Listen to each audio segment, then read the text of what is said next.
kami awalnya mendapatkan laporan polisi pada hari Sabtu tanggal 21 Maret 2020 adanya kasus pengeroyokan. Dan ternyata laporannya tidak hanya satu tapi tiga laporan di waktu yang kurang lebih berdekatan, ya. Yang satu tanggal 21 hari Sabtu jam 1 pagi, kemudian yang satu lagi jam setengah 2 pagi, yang satu lagi jam 2 pagi. Jedahnya kurang lebih 30 menit.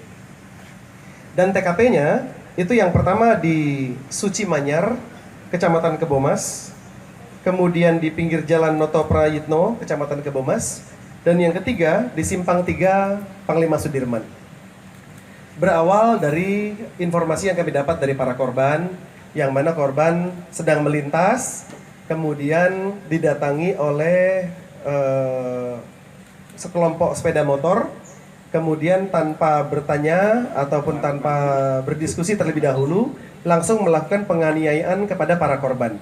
Ada yang dipukul, ada yang ditendang, ada yang dipukul pakai celurit, ada yang dipukul pakai paving, dan lain-lain. Dari kejadian itu, dari Reskrim Polres Gresik, gabungan dengan Polsek, kita melakukan kegiatan penyelidikan dan didapatkan satu tersangka, ya. Kemudian mengembang ke tersangka lainnya hingga kami bisa mendapatkan 3 tersangka. Dari ketiga ini, yang pertama atas nama Aiko, usia 20 tahun. Kemudian Yopi, usia 19 tahun. Dan yang satu lagi masih di bawah umur. Ulangi, 16 tahun. Dan dari situ kita masih mendapatkan keterangan bahwa yang melakukan tidak hanya 3 orang ini, tetapi ada pelaku lainnya yang identitasnya sudah kami dapatkan dan kami tetapkan sebagai DPO, daftar pencarian orang. Karena ketika kami mau melakukan penangkapan, yang bersangkutan tidak ada di rumahnya, dan ini tidak akan selesai, terus akan kami buru sampai dapat.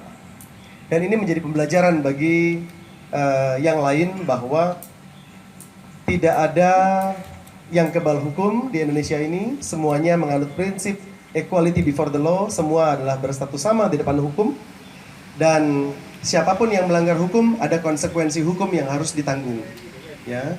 Atas perbuatan yang dilakukan sama teman-teman kita ini, maka diterapkan pasal 170 KUHP. Barang siapa dengan bersama-sama melakukan penganiayaan, kekerasan terhadap orang ataupun barang. Dan atas perbuatannya, ini dituntut ancaman hukuman maksimal 7 tahun penjara. Motif yang bersangkutan, kami tanya, sampai saat ini masih seputaran eksistensi diri, aktualisasi diri. Nah, ini pembelajaran juga bagi kita, adalah langkah yang salah untuk menunjukkan aktualisasi diri atau eksistensi diri dengan cara melanggar hukum. Karena pastinya akan ketangkap. Beberapa di antaranya sudah lulus sekolah. Ini bertindak atas nama pribadi, bukan atas nama kelompok. Tidak dendam dan tidak kenal dengan korbannya. Jadi antara tersangka dengan korban ini tidak saling kenal dan tidak ada dendam.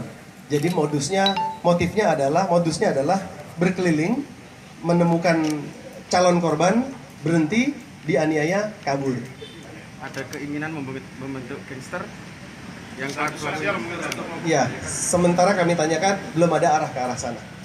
Tapi ya kami harap tidak ada, karena kalau sudah apapun bentuknya, kelompok ataupun gangster ataupun apa, ketika yang bersangkutan sudah melakukan pelanggaran hukum, maka ada konsekuensi hukum yang harus dihadapi.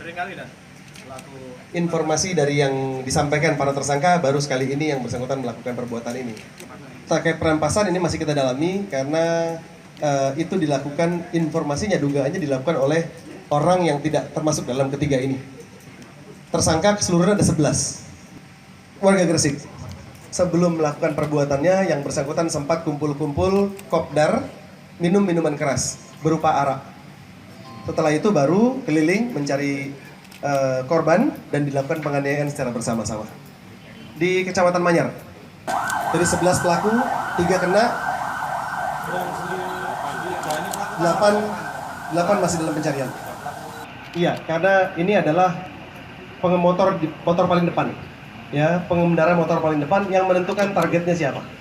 Kita mengapresiasi baguslah kinerja Kapolres dengan jeda 3 hari telah berhasil menangkap para pelaku. Ini kita sebagai ormas termasuk salah satu di antara korban sangat mengapresiasi dan mendukung kinerja kepolisian di wilayah Kabupaten Gresik. Dan yang kedua, kami juga tetap berharap dan wajib hukumnya atau mendukung kepada kepolisian untuk menuntaskan kasus ini, termasuk dari beberapa pelaku yang belum tertangkap. Yang ketiga, hukuman setimpal harus diberikan kepada para pelaku untuk memberikan efek jera, hak-hak sebagai warga juga harus dilindungi.